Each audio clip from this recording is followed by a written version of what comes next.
اور ہم ہی نے زمین میں تمہارا ٹھکانہ بنایا اور اس میں تمہارے لیے اسباب معیشت پیدا کیے، مگر تم کم ہی شکر کرتے ہو۔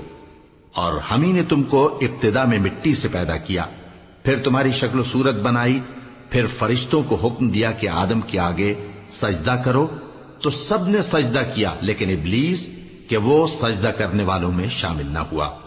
اللہ نے فرمایا، جب میں نے تجھ کو بھی حکم دیا تھا تو کس چیز نے تجھے سجدہ کرنے سے باز رکھا؟